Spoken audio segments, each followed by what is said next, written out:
데살로니가전서 5장 23절에서 28절까지 말씀을 교독합니다. 평강의 하나님이 친히 너희를 온전히 거룩하게 하시고 또 너희의 온 영과 혼과 몸이 우리 주 예수 그리스도께서 강림하실 때에 흠없게 보존되기를 원하노라. 너희를 부르시는 이는 미쁘시니 그가 또한 이루시리라. 형제들아, 우리를 위하여 기도하라. 거룩하게 입맞춤으로 모든 형제에게 문안하라. 내가 주를 힘입어 너희를 명하노니 모든 형제에게 이 편지를 읽어주라. 우리 주 예수 그리스도의 은혜가 너희에게 있을지어다. 아멘. 할렐루야. 하나님의 크신 은혜와 평강이 오늘도 변함없이 여러분 가운데 가득 넘치기를 주님의 이름으로 축원합니다. 오늘 우리가 함께 읽은 본문 말씀은 데살로니가 전서의 마지막 부분이죠. 데살로니가 교회인을 위해서 교회를 위해서 바울 사도께서 하나님께 기원하는 내용입니다. 23절 말씀 다시 보면요, 평강의 하나님이 친히 너희를 온전히 거룩하게 하시고 또 너희의 온 영과 혼과 몸이 우리 주 예수 그리스도께서 강림하실 때에 흠없게 보존되기를 원하노라. 지금 두 가지를 간구하는데요, 첫 번째는 하나님께서 데살로니가 교회를 거룩하게 하시기를 간구하고요, 두 번째는 데살로니가 교회가 흠없게 보존되기를 그렇게 간구를 합니다. 그러면 이제 하나하나 좀 살펴봅니다. 먼저 거룩하게 해주세요. 데살로니가 교회 거룩하게 해주세요. 이렇게 기도를 하는데요. 어제도 잠깐 말씀드렸습니다마는 하나님의 뜻은 명확하죠. 데살로니가전서 4장 3절 보니까 하나님의 뜻은 이것이니 너희의 거룩함이라 말씀하시고, 4장 7절에는 하나님이 우리를 부르심은 부정하게 하심이 아니요 거룩하게 하심이니 이렇게 말씀하세요. 그래서 하나님의 뜻은 명확합니다. 우리의 거룩이에요. 거룩한 우리의 삶의 모습이라는 거죠. 그래서 바울 사도께서 이 데살로니가 교회를 향해서 거룩한 행실에 힘쓸 것을 4장과 5장에 걸쳐서 이렇게 계속 권면을 했습니다.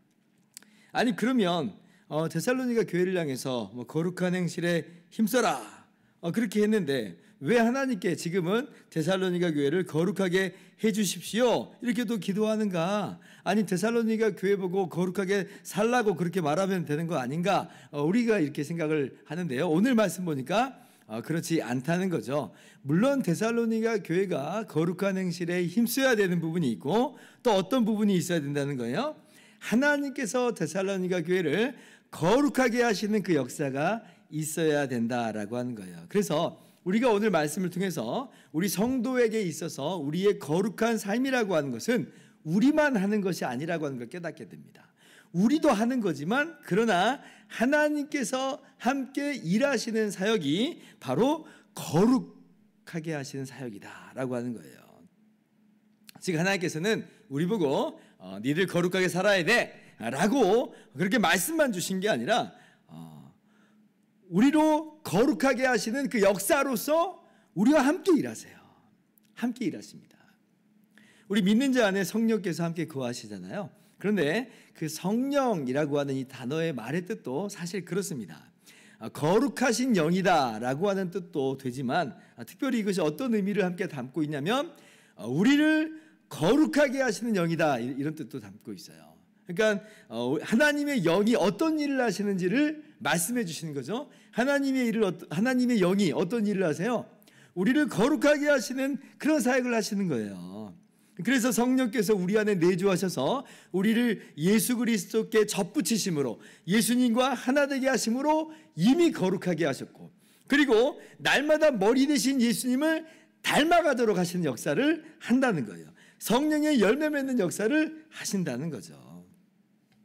그래서 우리는 거룩한 행실에 있어서 우리의 거룩에 있어서 어느 한쪽으로 치우치면 안 됩니다. 거룩한 삶은 이거다 하나님이 하시는 거야 라고 하면서 정작 본인은 거룩한 삶에 힘쓰려고 하지 않는 것, 이거 아니죠. 전혀 올바른 모습 아닙니다. 마치 감나무 밑에서 감이 떨어지듯이 기다리는 모습은 거룩을 향한 우리의 행실에 전혀 어울리는 모습이 아니에요. 우리는 거룩한 행실에 수고해야 되고 힘써야 됩니다. 자, 그런데 또한 동시에 치우치면 안 되는 게 뭐냐면 거룩한 삶은 우리가 하는 거야. 하나님이 하는 게 아니고 우리만 하는 거야 라고 하는 것도 전혀 아니에요. 사실 여러분, 우리가 그럴 수가 없죠. 하나님의 도우심이 없이 어떻게 우리가 우리의 거룩한 행실을 이루어 나갈 수가 있는 것인가? 그죠? 얼마나 많이 우리가 깨어지고 넘어지고 연약한데요. 성령의 거룩하게 하신 역사가 아니면, 도우신 역사가 아니면 우리는 이 길을 걸어갈 수가 없는 거예요. 그런데 너무나 감사한 것은 뭐냐면 그런 우리의 연약함인데 불구하고 성령께서 우리 가운데 함께 하셔서 이러한 거룩의 삶을 이끌고 가시니까, 우리를 그렇게 거룩하게 하신 역사를 이루어 가시니까 우리가 성령의 역사와 더불어서 이 길을 걸어갈 수가 있는 거예요. 너무나 감사하죠. 그래서 오늘 우리가 우리를 거룩하게 하시는 하나님의 은혜의 역사가 있구나라고 하는 것을 우리가 기억하면서 우리가 그 은혜의 역사를 힘입어서 거룩한 삶에 힘써야 되겠습니다. 두 번째, 무엇을 또 기도해요? 데살로니가 교회가 온 영과 혼과 몸이 흠없게 보존되기를 원한다, 이렇게 기도를 했죠. 사실 이 기도는 방금 우리가 앞서서 다뤘던 그 기도, 거룩하게 해주세요라고 하는 그 기도의 반복이라 할 수가 있습니다. 흠없이 보존된다, 이게 무슨 뜻이겠어요? 여전히 예수님 믿는 믿음에서 이탈하지 않게 해주십시오. 그리고 중단됨 없이 날마다 죄를 죽이고 더욱더 날마다 주님을 닮아가는 삶을 꾸준히 주님 오시는 날까지 잘 감당하는 데살로니가 교회가 되게 하여 주십시오 라고 기도하는 게 흠없게 보존되게 하여 달라고 하는 바로 그런 기도겠죠. 특별히 이 기도가 반복되어 덧붙여진 이유 중에 하나는 어쩌면 지금 데살로니가 교회가 직면하는 그 상황 때문에 더 그렇게 기도하는 것일 수가 있습니다. 즉 환란이 지금 있다고 하였잖아요. 데살로니가 교회가 환란 가운데 예수님을 믿었고 여전히 환란과 핍박이 있습니다. 그럼 앞으로는 환란과 핍박이 없겠느냐? 있겠죠. 어쩌면 점점 더 환란과 핍박이 있을 수 있어요. 그러나 그 모든 환란과 핍박 속에서도 뭐 해달라는 거예요? 보존하게 하여 주십시오. 보존되게 하여 주십시오. 보존됨을 깨뜨리려고 하는 세력이 있기 때문에, 그런 환경이 있기 때문에 하나님 보존되게 하여 주십시오 라고 그렇게 기도하는 거예요.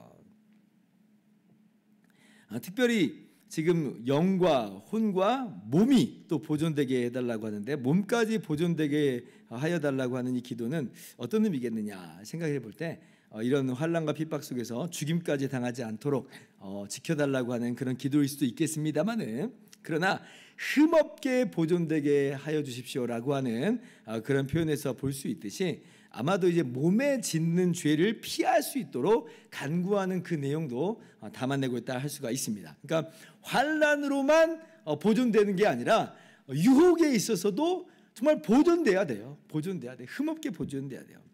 고린도전서 6장 18절 보면 음행을 피하라라고 하면서, 음행하는 자는 자기 몸의 죄를 범하느니라 그래요. 몸에 짓는 죄다라고 하는 거죠. 근데 지금 이제 그 몸이 흠없게 보존되기를 기도하고 있잖아요. 그러니까 지금 점증하고 있는 유혹들, 점증하고 있는 이 음란의 시대 속에서 이 흠없게 몸이 보존되게 하여 주시옵소서 기도하는 거죠. 그래서 아까 데살로니가전서 4장 3절에 하나님의 뜻은 이것이니 너희의 거룩함이라 라고 할 때에 제일 첫 번째 나오는 내용이 뭐냐면 곧 음란을 버리고, 이렇게 나와요. 음란을 버리고. 그러니까 거룩하게 흠없게 보존되기를 원하는 그 내용 중에 하나가 뭐냐면 음란을 버리는 거예요. 몸에 짓는 죄를 피하게 하여 주십시오. 흠없게 주님 오신 날까지 우리 몸까지도 보존되게 하여 주시옵소서 라고 기도하는 거죠. 하나님, 온 영과 혼과 몸이 흠없게 보존되기를 원합니다.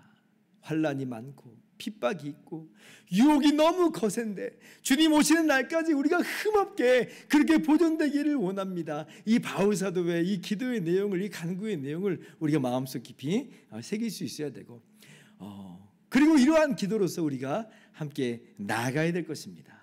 그러니까 바울 사도가 지금 데살로니가 교회를 위해서 기도하는 것처럼 우리가 우리 자신을 위해서 기도하고, 또 그리고 우리 교회를 위해서도 그렇게 기도하실 수 있기를 바랍니다. 자, 이제 말씀을 마칩니다. 그래서 바울 사도는 하나님께서 이 모든 것을 친히 이루실 것을 믿음으로 고백을 합니다. 하나님께 기도를 했으니까 뭐예요? 하나님께서 이루실 것을 믿는 거죠.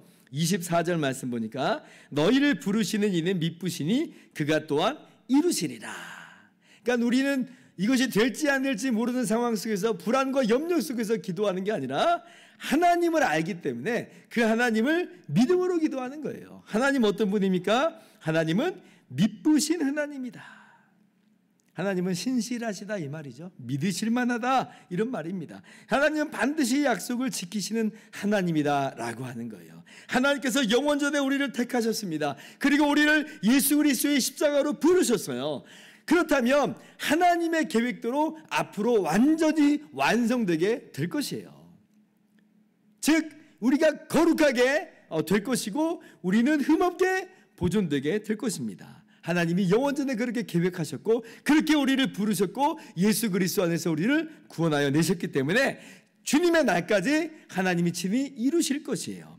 빌립보서 1장 6절도 같은 것을 말씀하죠. 너희 안에 착한 일을 시작하신 이가 그리스도 예수의 날까지 이루실 줄을 우리가 확신하노라. 우리가 확신합니다. 믿습니다.